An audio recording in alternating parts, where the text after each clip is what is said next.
திருப்பாவை பாடல் 6. புள்ளும் சிலம்பின காண் புள்ளரையன் கோயிலில் வெள்ளை விழுசெங்கின் பேரரவம் கேட்டிலையோ. பிள்ளாய் எழுந்திராய். பேய்முலை நஞ்சுண்டு கள்ளச் சகடம் கலக்கழிய காலுச்சி வெள்ளத்து அரவில் துயிலமர்ந்த வித்தினை உள்ளத்து கொண்டு முனிவர்களும் யோகிகளும் மெல்ல எழுந்து அறி என்ற பேரரவம் உள்ளம் புகுந்து குளிர்ந்தேலோர் எம்பாவாய். பொருள்: அன்பு தோழியே, நீ உடனே எழுந்திரு. பறவைகள் அதிகாலையில் எழுந்து கீச்சிடும் இனிய ஒலி இன்னும் கேட்கவில்லையா?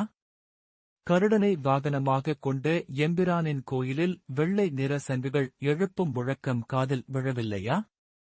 பேய் வடிவம் எடுத்து தன்னை கொல்ல வந்த போதகி என்ற அரக்கியிடம் பால் குடிப்பது போல் நடித்து அவளது உயிரைப் பறித்தவனும், சக்கர வடிவில் வந்த சகடன் என்ற அரக்கனின் உயிரைக் குடித்தவனுமான கண்ண பிரானை யோகிகளும் முனிவர்களும் ஹரிஹரி என்று அழைக்கும் குரலுமா உன்னை எட்டவில்லை?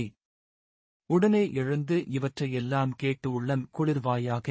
விளக்கம்: பூதகி என்ற அரக்கியை கம்சன் அனுப்பி வைத்தான்.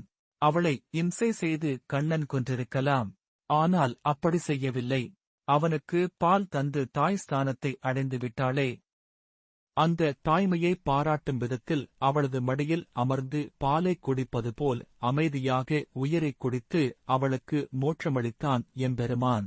கேரளாவில் அம்பலப்புழையில் இருந்து 25 கிராம் தூரத்தில் உள்ள திருவமுண்டூர் என்ற தலம் குறித்து இந்த பாடலை ஆண்டாள் பாடியதாகச் சொல்வர். திருவெம்பாவை பாடல் 6. மானே நீ நென்னலை நாளை வந்து உங்களை நானே எழுப்புவன் என்றலும் நாணாமே. போன திசை பகராய் இன்னம் புலர்ந்தென்றோ.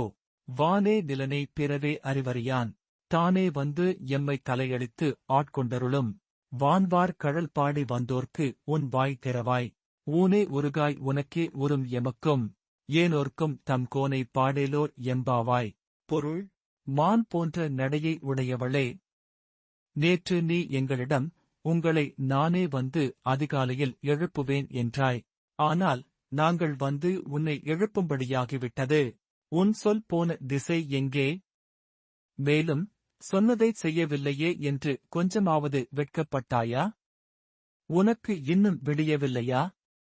வானவர்களும் பூமியிலுள்ளோரும் பிற உலகில் உள்ளவர் களும் அறிய முடியாத தன்மையை உடைய சிவபெருமானின் திருவடிகளைப் புகழ்ந்து பாடி வந்த எங்களுக்கு இன்னும் பதில் சொல்லாமல் இருக்கிறாய். அவனை நினைத்து உடலும் உள்ளமும் உருகாமல் இருப்பது உனக்கு மட்டுமே பொருந்தும். எனவே உடனே எழுந்து நாங்களும் மற்றையோரும் பயன்பெறும் விதத்தில் நம் தலைவனைப் புகழ்ந்து பாடு. விளக்கம்: இறைவனை தனக்காக மட்டுமின்றி பிறருக்காகவும் வணங்க வேண்டும் என்பதை பாடல் அடிகள் உணர்த்துகின்றன. மேலும் வார்த்தைகளை விட செயலே உயர்ந்ததாக இருக்க வேண்டும் என்பதையும் இப்பாடல் சொல்கிறது. ஒன்றைச் சொல்லிவிட்டால் அதைச் செய்தே தீர வேண்டும். இல்லாவிட்டால் மற்றவர்களின் கேலிக்கு ஆளாகி தலைகுனிய நேரிடும் என்பதும் இப்பாடல் உணர்த்தும் தத்துவம்.